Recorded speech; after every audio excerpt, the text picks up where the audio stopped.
Guys ওখানে মিছিল হইতেছে, শব্দ শোনা যেতেছে। আর আমি আরেকটা ভিডিওতে আমি কিন্তু দেখাই দিচ্ছি ড্রোনের, দেখেন কত জোরে জোরে হইতেছে।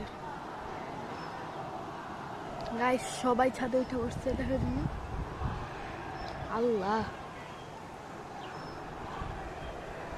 দেখা তো যাচ্ছে না, তাই আমি একটু জুম করি। ওই জায়গাটায় ওই যে একটা কালো দেখা যাচ্ছে না জানলা, নীল কালার, ছোট যে দোতলা, ওইটা উপর দিয়ে গাছের মাঝখান দিয়ে একটু একটু দেখা যাচ্ছে। আমাদের যে বিল্ডিংটা মানে ওই যে এটা হইতো তাও দেখা যেত। দেখেন সবাই বারিন্দা গেছিলাম খালি পা, সেদিক দিয়ে জোর দিতেছে, আমি দিক দিয়ে হাসতেছি কেন। গাইস এটা আমাদের কাজ। Please subscribe subscribe subscribe.